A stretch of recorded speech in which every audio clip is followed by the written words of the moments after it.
अस्सलाम वालेकुम नाज़रीन, आप देख रहे हैं इरफ़ान रमज़ान। मैं हूं आपका मेज़बान सैयद फ़रहान अली वारिस। नाज़रीन, अब वक्त हुआ है हमारे उन गेस्ट से बातचीत करने का जिनसे हम बहुत कुछ सीख सकते हैं। जैसे कि आज के हमारे प्रोग्राम में एक ऐसा इदारा जो कि नुमाइंदगी कर रहा है, ख़ामोशी के साथ इंसानियत की खिदमत कर रहे हैं, मसरूफ़ अमल हैं इंसानियत की खिदमत में। पीओबी आई हॉस्पिटल जो कि कराची में एक फलाही इदारा है, जिसका मकसद लोगों को अंधेपन से बचाना है और आँखों के जदीद इलाज की सहूलियत को फ़राहम करना है। ये इदारा न सिर्फ इलाज करता है बल्कि आवाम में आँखों की सेहत के बारे में आगाही भी पैदा करता है। इस हवाले से आज हमारे साथ 3 मुअज़्ज़िज़ मेहमान मौजूद हैं। हमारे साथ मौजूद हैं मोहतरम डॉक्टर सरफराज अख्तर साहब, अस्सलाम वालेकुम वरहमतुल्लाहि सलाम वबरकातुहू। रहमतुल्लाह। और हमारे साथ मौजूद हैं डॉक्टर ज़कीउद्दीन साहब, अस्सलाम वालेकुम। और हमारे साथ मौजूद हैं डॉक्टर मोहम्मद असगर राजानी, अस्सलाम वालेकुम। वालेकुम अस्सलाम। आप तीनों को हम खुशामदीद कहते हैं और आपको खराज तहसीन पेश करते हैं कि माशाल्लाह आप इतनी बड़ी खिदमत कर रहे हैं। वैसे भी तिब का पेशा, डॉक्टर का पेशा तो वैसे ही इंसानियत की खिदमत का है, लेकिन आँखें क्योंकि एक ऐसी नेमत है हुँ, कि जिसका कोई नेमुल बदल नहीं है बेशक, और सबसे पावरफुल चीज़ इंसान के जिस्म में आँख ही होती है। बेशक। तो मैं डॉक्टर सरफराज साहब, सबसे पहले तो मैं आपसे ये जानना चाहूँगा कि पीओबी आई हॉस्पिटल की जो बुनियाद है उसका मकसद क्या था? देखिए फरहान भाई, जैसे आपने ख़ुद भी तज़किरा किया कि फ़लाह इंसानियत और ख़ास तौर पे जो नाबीनापन का सिलसिला है हमारे यहाँ पाकिस्तान भर में, और हमारा जो मकसद है, जैसे आप विज़न मिशन कह लें, जी, जी। हर किसी इदारे का होता है, तो उसमें हमारा जो बुनियादी मकसद है वो यही है कि जो नाबीनापन की जो बुनियादी वजूहात हैं हुँ, हुँ। जिनका कि इलाज हो सकता है, उसका हम इलाज मुहैया करें लोगों को, और बिल्कुल फ्री ऑफ कॉस्ट। किसी किस्म के उसमें चार्जेस नहीं हैं और ना ही कोई डिस्क्रिमिनेशन वाली बात है। जो भी हमारे पास पेशेंट्स आ रहे हैं उनको बिल्कुल रिस्पेक्ट के साथ हम यानी देखते हैं। मेडिसिन्स वगैरह भी उसमें सब फ्री जी, होंगी? जी, उसमें जैसे आप स्टार्ट करेंगे, शुरू में एक पेशेंट आता है तो कंसल्टेशन होती है, ठीक जी, है। जी। अब कंसल्टेशन में डॉक्टर्स उनको देखते हैं, उसके बाद वो एडवाइस करते हैं मेडिकल ट्रीटमेंट होना है या सर्जरी होनी है उसकी। तो जो पेशेंट सर्जरी की तरफ जा रहे होते हैं उनको तो हम थिएटर में लेके चले जाते हैं, और फिर जो पेशेंट अफोर्ड नहीं कर सकते हैं, जैसे हमारे कैंप्स के थ्रू आ रहे हैं या वैसे आ रहे हैं, तो उनको फिर हम सर्जरी के बाद दवाएं भी दे रहे होते हैं, और ये सब फ्री ऑफ कॉस्ट। ये उसमें आई ड्रॉप्स भी हैं, एंटीबायोटिक्स भी हैं, पेन किलर्स भी हैं, तो सब फ्री ऑफ कॉस्ट उसमें दे रहे होते हैं। इसी तरीके से और भी जो सर्विसेज हैं, ये तो मैंने नाबीनापन का जो मोस्ट कॉमन एक वजह है मोतिया हुँ, हुँ। या कैटरेक्ट, उसका तज़किरा किया। उसके अलावा जो और दूसरी वजूहात हैं जो नाबीनापन की तरफ जा सकती हैं, जैसे ग्लाकोमा है, आजकल हमारे यहाँ डायबिटीज़ का बहुत ज़्यादा जी। पाकिस्तान खासी उस पर आ गया टॉप लेवल पर, तो उसकी वजह से जो आँखों के पर्दे पे असरात आते हैं, नुकसानात होते हैं, उसका इलाज भी है। तो पीओबी आई हॉस्पिटल्स, हमारे 4 हॉस्पिटल्स हैं कराची में, और उन सब जगहों पे वाइड रेंज ऑफ ट्रीटमेंट जो है आँखों से मुताल्लिक, चाहे वो मेडिकल ट्रीटमेंट है, सर्जिकल है, लेज़र है, हर तरह की ट्रीटमेंट उनको प्रोवाइड की जा रही है। तो बुनियादी मकसद ये था कि लोगों के डोर स्टेप पे हम खदमात पहुँचाएँ, हुँ, हुँ। उनके करीब तरीन सहूलियात फ्राहम करें, और अल्हम्दुलिल्लाह ये काम अल्लाह ताला अच्छे से करवा रहे हैं। माशाल्लाह, जज़ाकल्लाह। अच्छा डॉक्टर ज़की साहब, जैसे कि अभी डॉक्टर सरफराज साहब ने बताया कि अ, इलाज जो है वो बिल्कुल फ्री ऑफ कॉस्ट होता है। अच्छा, जब जदीद इलाज की बात आए तो ज़ाहिर है जब जदीद इलाज आता है तो उसमें जो है वो कॉस्ट बढ़ भी जाती है, चीज़ें बढ़ भी जाती हैं। तो इसमें पहले तो ये बताइए कि कहाँ तक जदीद इलाज हम आँखों के हवाले से कर रहे हैं पीओबी में, और इसके साथ-साथ फिर उसका तरीक़ेकार क्या होगा अगर ये कॉस्ट इसकी बढ़ जाती है तो फिर आप किस तरह से इसको मैनेज करते हैं? जी, आपकी बात बिल्कुल सही है। देखिए इलाज जो मेनली जैसे डॉक्टर सरफराज ने कहा मेनली कैटरेक्ट सर्जरी है। इस वक्त दुनिया में सबसे लेटेस्ट तरीका है फेको एमल्सिफिकेशन का तरीका है हुँ, कैटरेक्ट सर्जरी का ना, जिसमें टाँके नहीं लगाए जाते हैं। तो वो सारे इलाज, उसकी सारी मशीनरी, सारी चीज़ें हमारे पास हैं। इसी तरह उसके बाद सबसे अहम इम्पॉर्टेंट चीज़ है, जैसे जो सरफराज ने कहा डायबिटीज़ और ये चीज़ें, तो पर्दे की सर्जरी, जैसे जब आपने सुना होगा पर्दा गिर जाना, जी, पर्दा जी, गिर जी। जाता है, जी, या जी। शुगर के मरीज़ों के जो पर्दे ख़राब हो रहे होते हैं उनकी सर्जरीज, ये एक बहुत कॉस्टली सर्जरी है। और दूसरी एक और अहम बात यह है कि जितनी अर्ली स्टेज पे इसकी सर्जरी कर ली जाएगी तो वो पर्दे की रिटेन, उसकी विजन दोबारा रिस्टोर हो सकती है। लेकिन अगर आप डिले कर दें और सर्जरी बाद में भी करें तो वो चांसेस ऑफ रिकवरी कम हो जाते हैं। तो ये एक इमरजेंसी सर्जरी है, और इसके लिए अल्हम्दुलिल्लाह हमारे पास 2 अलग अलग सेट्स हैं रेटिना सर्जरी के लिए, तो हम हफ्ते में 3 दिन 2 अलग अलग सर्जन उस पर काम कर रहे होते हैं। डेली तो सर्जरी हो ही रही थी, लेकिन जैसे जैसे केस बढ़ रहे हैं तो हम 2 सेटअप्स हमारे लोगों ने डोनेट किए हुए हैं, और वो इस वक्त दुनिया की जो लेटेस्ट मशीन कहीं पे भी हो सकती हैं, जो बाहर होती हैं, या हमारे पास हमारे जो प्राइवेट हॉस्पिटल्स हैं जैसे बड़े, उनकी जो मशीनरीज हैं वो हमारे पास है। इसी तरह लेज़र्स का जैसे उन्होंने जिक्र किया, ये भी बहुत इंपॉर्टेंट चीज़ है कि डायबिटीज़ में लेज़र्स की बड़ी इंपॉर्टेंस हो गई है अब। तो उससे मुताल्लिक़ जितने लेज़र्स हैं अल्हम्दुलिल्लाह वो हमारे पास हैं। असल में हमारा सबसे बड़ी अहमियत की बड़ी बात यह है कि अंडर वन रूफ़ ये सारी चीज़ें प्रोवाइड की जा रही हैं। ओपीडी भी वहीं होती है, हमारा डायग्नोस्टिक भी वहीं होती है, वहाँ से रिलेटेड लेज़र्स भी वही हैं, और फिर अगर सर्जरी की ज़रूरत है तो सर्जरी भी वो वहीं पे परफॉर्म हो रही है। तो एक मरीज़ को आके कहीं दूसरी जगह जाने की ज़रूरत नहीं पड़ती। क्या वन वन रूफ सब चीज़ें? जी, वन रूफ सबसे बड़ी सहूलत ये है। माशा अच्छा, डॉक्टर असगर राजानी साहब हमारे साथ मौजूद है। ये बताइएगा कि आम तौर पर अपनी आँखों की हिफाज़त के लिए रोज़मर्रा की ज़िंदगी में हमें कौन-सी एहतियाती तदाबीर इख्तियार करनी चाहिए? ठीक है। एक तो पहले शुक्रिया आपका हमें इस शो पे इनवाइट करने के लिए, और दूसरा ये कि कुछ हम बेसिक्स पे आ जाते हैं कि बेसिक चीज़ें। सबसे पहले बेसिक चीज़ों में ये आ जाता है कि सबसे जो हमारा आजकल का मसला है कि स्क्रीन टाइम को जो है हमें कम से कम करना है, जिससे मायोपिया जो है बच्चों में, मायोपिया की प्रोग्रेशन उसको भी कम करता है, और दीगर बीमारियों को भी वो नहीं, करता अक्सर है। लोग ये कहते हैं कि अगर आपने स्क्रीन को वो काम ऐसा है हाँ। तो ब्लू रे ग्लासेस लगा ब्लू लें रे तो ग्लासेस वो उससे यूवी, फ़र्क पड़ता जी है? जी, वो यूवी रेडिएशन को बेसिकली ब्लॉक कर देता है, जो कि बाकी बीमारियों के जैसे कैटरेक्ट वगैरह यूवी रेडिएशन से आते हैं। इसी तरह सनलाइट में भी यूवी रेडिएशन होती है, तभी हम कहते हैं कि सन ग्लासेस पहना करें। दूसरा ये है कि मुतवाज़िन ग़िज़ा इस्तेमाल करें, जिसमें सब्ज़ियों और मछलियों का इस्तेमाल ज़्यादा से ज़्यादा करें। अच्छा। और फिर एक बेसिक चीज़ ये आ जाती है कि डॉक्टर के प्रिस्क्रिप्शन के बगैर कोई अद्वियात इस्तेमाल ना करें, क्योंकि काला पानी एक ऐसी बीमारी है जो कि ओवर द काउंटर अगर कोई स्टेरॉइड्स लेके वो डालना शुरू कर देता है तो उससे काला पानी हो सकता है। अच्छा, बहुत से लोग तो ये भी कहते हैं ना कि ये जो हर्बल चीज़ होती है जैसे मिश्री और सौंफ को पीस के भी खाएँ तो उससे भी कहते हैं कि काफ़ी अफ़ादियत मिलती है। देखिए, मेडिसिन में जब तक कोई चीज़ प्रूवन नहीं हो, अच्छा। रिसर्च के थ्रू या कोई स्टडीज़ ऐसी हैं जिसमें वाकई में एविडेंस मौजूद है कि इससे फ़ायदा हो रहा है, उसको तो रिकमेंड कर सकते हैं, बट अदरवाइज़ नहीं। अच्छा, बहुत से लोगों को फ़ायदा हुआ भी है। तो आप कह रहे हैं कि फ़ायदा हो गया अलग बात है, लेकिन हम रिकमेंड नहीं करेंगे। हाँ, एग्जैक्टली। क्योंकि थ्योरी के क्योंकि हिसाब से साइंटिफिकली उसको समझ प्रूव गए, होना यानी ज़ाहिर चाहिए। है उसका फिर आपको जवाब देना होगा बिल्कुल, इस वजह से। बिल्कुल। और ये मैंने काफ़ी जगह ऐसा देखा है कि बहुत से डॉक्टर से कहते हैं कि हो तो जाता है, लेकिन हम इसको ऑफिशियल इसलिए नहीं कह सकते, खुदा न खास्ता ना हुआ ऐसे ही। तो उस पे फिर ज़ाहिर है क्लेम भी हो हाँ, सकता है। एग्जैक्टली। अच्छा, मुझे एक चीज़ और बताइएगा कि ये जो नाबीनापन होता है, एक तो होता है ना आँखें कमज़ोर हो गई और उसके बाद फिर प्रॉब्लम हो गई। जो लोग पैदाइशी नाबीना होते हैं, अब तो साइंस ने ऐसी तरक्की करी, क्या इसका इलाज हो सकता है पैदाइशी नाबीना का, या वो नहीं हो सकता? इसमें देखें मुख्तलिफ बीमारियाँ ऐसी हैं जो पैदाइशी हैं। जैसे सबसे कॉमनली जो होती है ना वो रेटिनाइटिस पिगमेंटोसा है। ये एक ख़ानदानी बीमारी है। इसमें स्टेजेस हैं मुख्तलिफ कि किसके लेवल क्या है, उसको कितनी अफेक्ट हुई है। तो उन बीमारियों का तो इलाज इस तरह नहीं है, लेकिन वो उसको आहिस्ता आहिस्ता डैमेज कर रही होती हैं। सही। लेकिन जो हेरिडिटरी होती हैं उसके अब तक के इलाजात इस तरह से नहीं हैं, क्यों ना करें।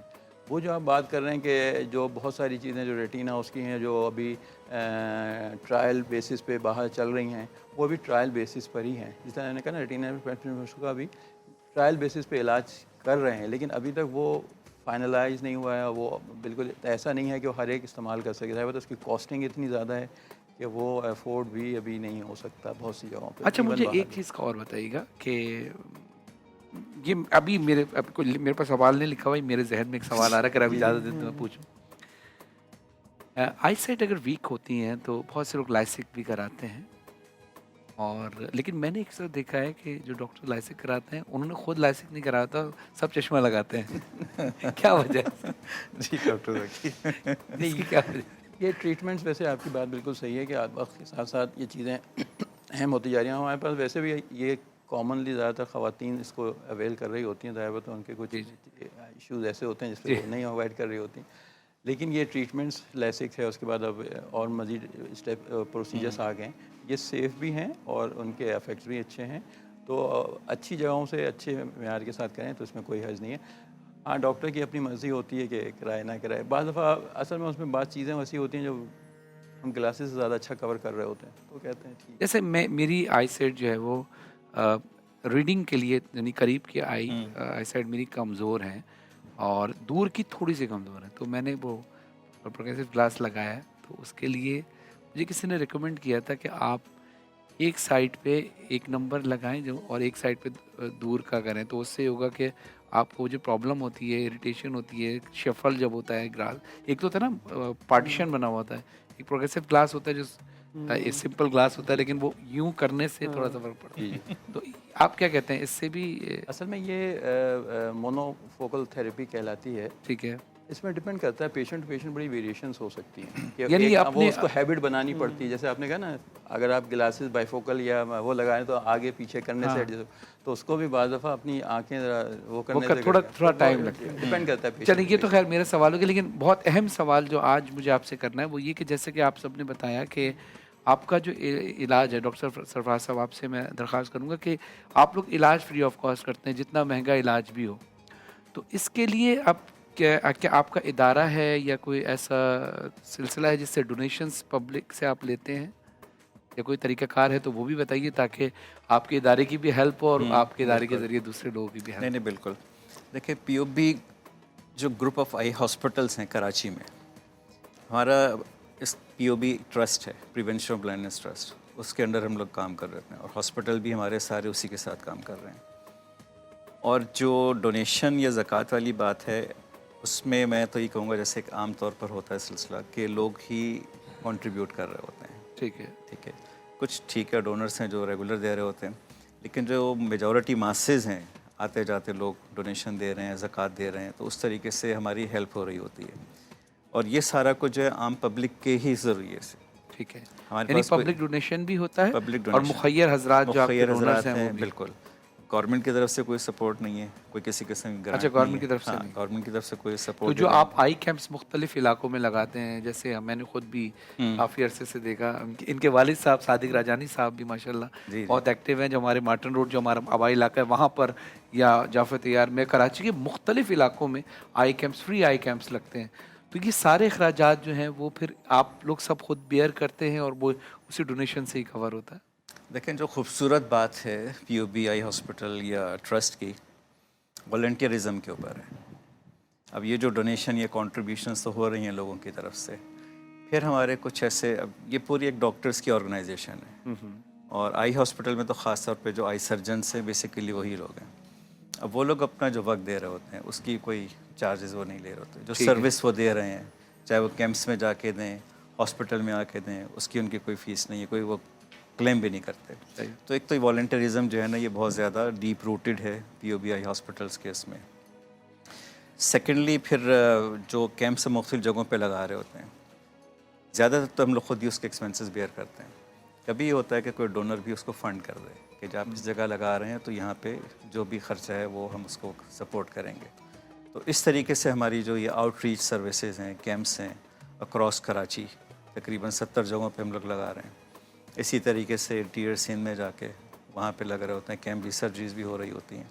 तो मोस्टली हम लोग खुद से मैनेज करते हैं थ्रू डोनेशन, ज़कात एंड इंडिविजुअल कंट्रीब्यूशन।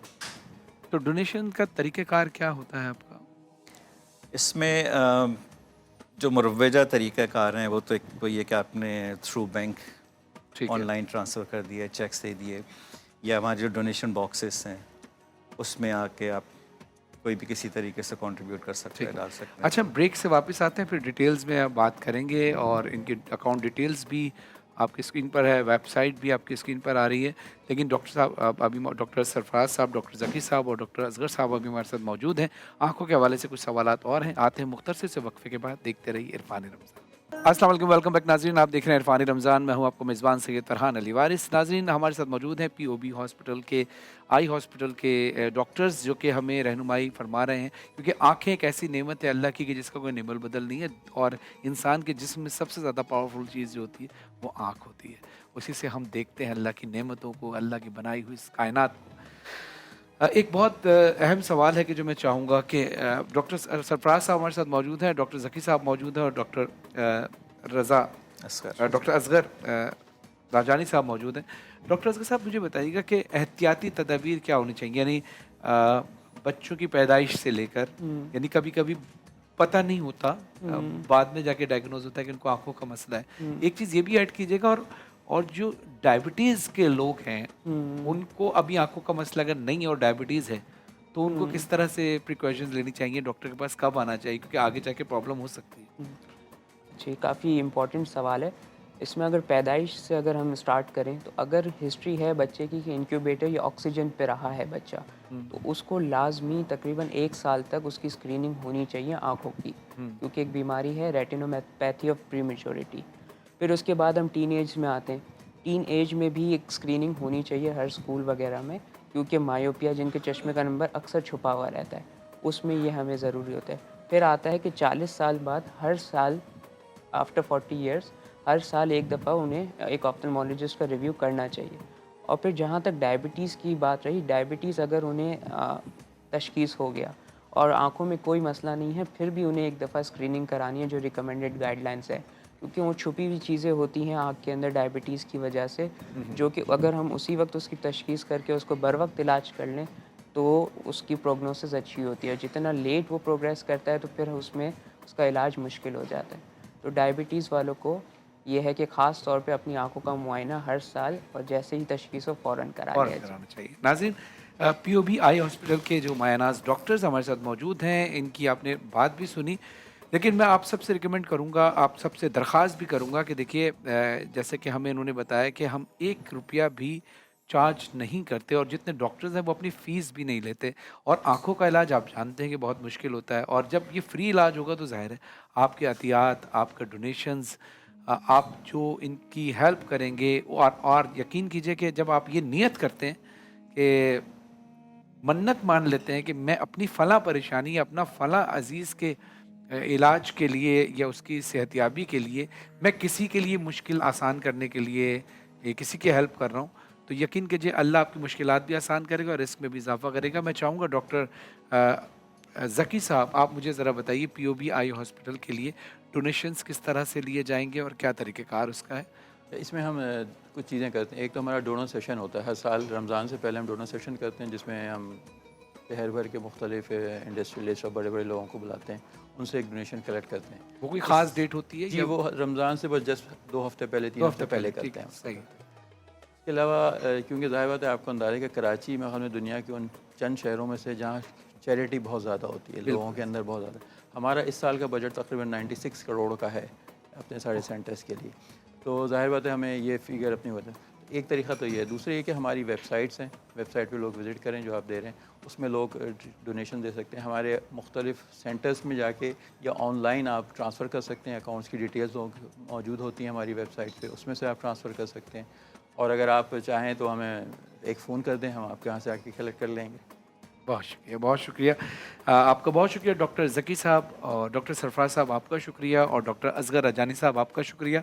आप आए और हमें बहुत सारी रहनुमाई हासिल हुई, और यकीनन नाज़रीन आपने भी एहतियाती तदाबीर के हवाले से भी सुना होगा, आँखों की बीमारी का इलाज कैसे होता है और किस तरह से आप इनसे रब्ता कर सकते हैं। ये सारी चीज़ें आपने डिटेल में देख ली हैं, और जो लोग अभी सेगमेंट को मिस कर चुके हैं, कि जिन्होंने अभी हमें ज्वाइन किया है, थोड़ी देर बाद GTV के ऑफिशियल फेसबुक पर, इंस्टाग्राम पर और यूट्यूब पर ये सेगमेंट अपलोड हो जाएगा, ज़रूर देखिएगा। और पीओबी आई हॉस्पिटल की तमाम अकाउंट्स की डिटेल्स, वेबसाइट की डिटेल्स, सोशल मीडिया हैंडल, सब कुछ स्क्रीन पर नज़र आ रहा होगा। आप ज़रूर इनको डोनेट कीजिए, ताकि आप किसी ऐसे शख्स को जो आँखों से देख नहीं सकता, वो आपकी वजह से, आपके वसीले से अल्लाह ये शिफा दे देगा कि वो आँखों से देख सकेंगे। बहुत बहुत शुक्रिया डॉक्टर सरफराज साहब, ज़की साहब और असगर अजानी साहब। नाज़रीन, आते हैं मुख्तसर से वक्फे के बाद, देखते रहिए इरफान रमज़ान।